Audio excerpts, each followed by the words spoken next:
मैं हुसैन सुल्तान हिंदुस्तान डेली में आपका इस्तकबाल करता हूं। आपको बता दें कि 25 मई को मुमरा के देवड़ीपाड़ा इलाके में एक बहुत ही दर्दनाक हादसा पेश आया था, जिसमें मुमरा बाईपास से गुज़र रहे एक ट्रक टेम्पो समेत नीचे गिर गया था, जिसमें एक सीनियर सिटीज़न की मौत वाक़ हो गई थी, जबकि एक जाहिद अंसारी नामी जो शख्स था वो वहाँ साइकिल से गुज़र रहा था। उसके दोनों पैर बुरी तरीके से ज़ख्मी हो गए। इलाज के दौरान 2 दिन बाद उसकी साइन अस्पताल में मौत वाक़ हो गई। इन तमाम बातों को लेकर आज हम पहली बार हिंदुस्तान डेली में सीनियर लीडर सैयद अली अशरफ से आज ख़ास मुलाकात की, उनसे ख़ास बातचीत करेंगे, क्योंकि अक्सर देखा जाता है कि कभी भी शहर का कोई मसला पेश आता है सैयद अली अशरफ हमेशा पेश रहते हैं। इसी बातों को लेकर हम सैयद अली अशरफ से बात करेंगे। भाई साहब, आपका बहुत बहुत इस्तकबाल है हिंदुस्तान डेली चैनल में। क्या कहेंगे जिस तरीके से जो वाक़या पेश आया उसको लेकर किस तरह से देखते हैं आप? बहुत दर्दनाक वाक़या था, बड़ा दर्दनाक वाक़या। एक तो वो रशीद कंपाउंड का निचला हिस्सा है जहाँ से लाखों लोग पब्लिक वहाँ से निकलती है, आवाम वहाँ से निकलती है। MMRDA इतना बड़ा लापरवाह है कि इतना खरबों रुपए का ब्रिज करके बनाया गया है, और जहाँ से मेन वो रास्ता निकलता है वो पब्लिक एरिया से निकलता है। उनको मालूम होना चाहिए कि ये घटना कभी भी टेम्पो नीचे गिर सकता है, मोटरसाइकिल गिर सकती है, स्कूटर गिर सकता है, मतलब कोई भी हादसा हो सकता है। और पता नहीं क्या बात है कि MMRDA इंतज़ार करता है जब तक 2-4 मौत नहीं हो जाती, जब तक कोई काम करता नहीं है।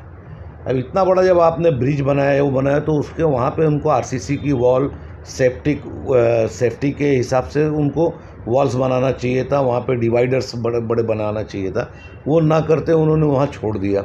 अब वहीं पे देखिए ये मौत हुई, एक की जगह पे मौत हो गई, एक 3 दिन के बाद साइन हॉस्पिटल के अंदर इंतकाल हुआ।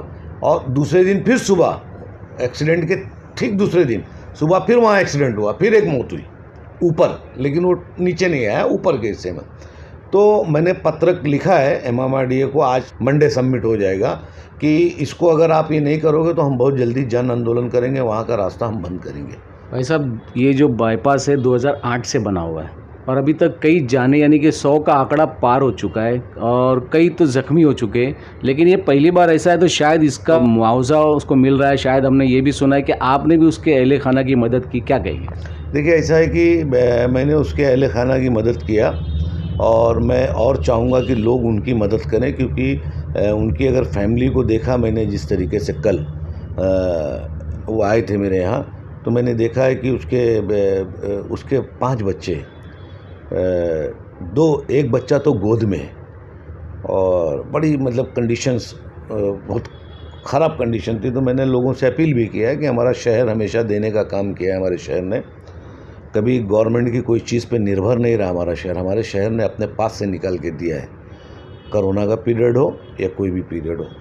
तो मैं लोगों से अपील किया हूँ कि जितना हो सके उतनी उसकी मदद की जाए। उसको मैंने लीगली मदद के लिए एडवोकेट पठान साहब को किया हूँ कि ज़्यादा से ज़्यादा जितना हो सके MMRDA पे भी केस करेंगे हम लोग, और जो कंपनसेशंस होता है, जो मोटर व्हीकल्स केस का जो होता है, उसमें भी उनको मदद, ताकि ऐसा कुछ बड़े अमाउंट्स हो जाएं कि जिससे उनका, अब वो तो बिहारी चली जाएगी बेचारी, वो तो आई थी, तो उसके बच्चे और उसके लिए कुछ हो जाए, ये हमारी कोशिश है। और हमारी सबसे ये अपील है कि उनकी मदद की जाए, उनके यहाँ जाके उनके घर पे उसकी अहलिया को जितना हो सके जो मदद कर सकता है करें।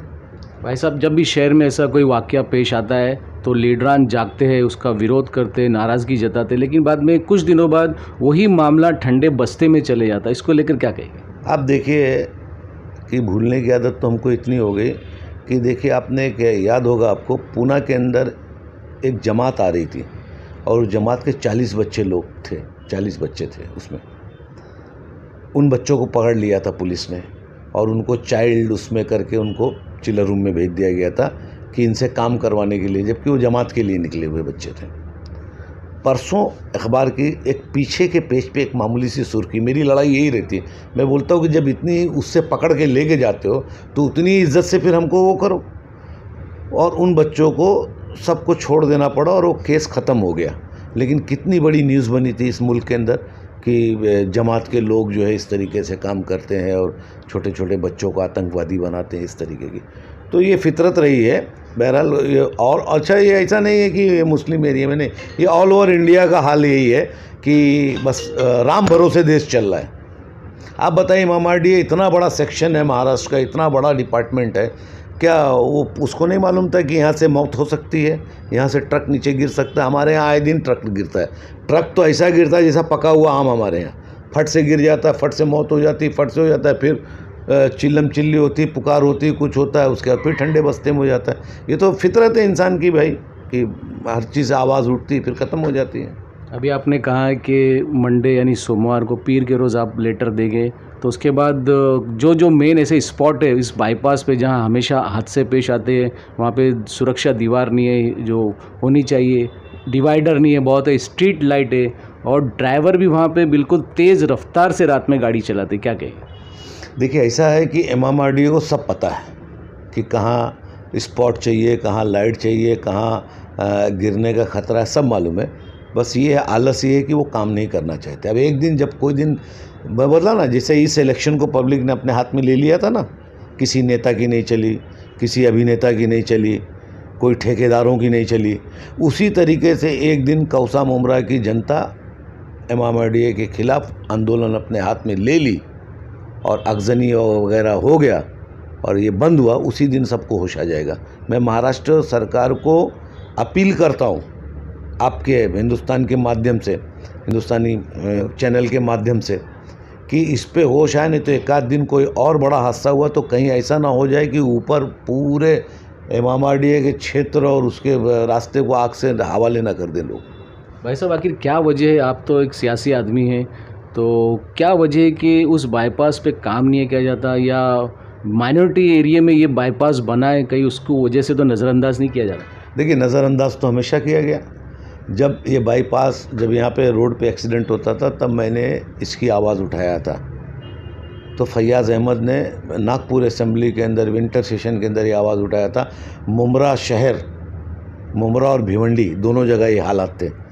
तब यूटी गवर्नमेंट थी। यूटी गवर्नमेंट में कुछ चीज़ों को उन्होंने, तो उस वक्त उन्होंने असेंबली में आवाज़ उठाया था कि मुमरा मुनज़्ज़म शहर अक़लियतों का है, इसलिए जो है यूटी गवर्नमेंट, ख़ास करके यूटी गवर्नमेंट उस वक्त थी, सेना भाजपा की गवर्नमेंट थी, है ना, ये नज़रअंदाज किया जा रहा है। तब उसके बाद ये चीज़ जो है असेंबली में उठने के बाद ये बाईपास का काम शुरू हुआ। ये फैयाज़ अहमद MLA थे, बैकल्ला से आते थे। इंतज़ामिया की जानिब से जाहिद अंसारी के अहले खाने को मदद के लिए ये सुनने में आया कि आपने कोई एडवोकेट को मुकर्रर किया, क्या कहें? जी, मैंने एक एडवोकेट को मुकर्रर किया है। मैंने उनके अहले खाना को 50,000 रुपये की मदद भी किया है, और मैं लोगों से अपील करूंगा कि और भी करें। शायद शमीम खान ने भी 1 लाख रुपए की मदद किया है।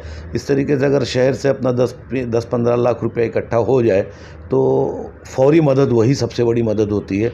अब इससे ज़्यादा और मतलब क्या किया जा सकता है। ये थे हमारे साथ में सैयद अली अशरफ। जिस तरीके से 25 मई को जो दर्दनाक हादसा पेश आया था, उसमें एक जाहिद अंसारी नामी शख्स की मौत हो गई थी, जिसके 5 छोटे बच्चे हैं। उसकी मदद के लिए सबसे पहली पहल सैयद अली अशरफ ने की थी। उन्होंने 50,000 का मुआवजा भी दिया उन्हें, और उन्होंने और जो दीगर हजरात हैं उनसे भी मदद की अपील की है। और आने वाले दिनों में मुमरा बाईपास पर इस तरीके के कोई हादसे पेश ना हो, उसके लिए उन्होंने जल्द ही कल लेटर भी देने वाले, और इंतज़ामिया से उनकी ये मुतालबा है कि जल्द से जल्द इस बाईपास पे जो हिफाजती दीवार है, डिवाइडर है, स्ट्रीट लाइट है, जो तमाम जो काम होने चाहिए वो पूरे हो। इस तरीके की बात आज हमने ख़ास तौर से सैयद अली अशरफ से हिंदुस्तान चैनल के माध्यम से की है, और आने वाले और कई शहर के मुद्दों को लेकर हमेशा हम दोबारा से कोशिश करेंगे सैयद अली अशरफ से इस तरीके के मुद्दों को लेकर हम बात करें। इसी तरह हमारे चैनल हिंदुस्तान डेली को देखने के लिए लाइक करें, सब्सक्राइब करें, और इस चैनल में, इस खबर में कमेंट कर ज़रूर करें।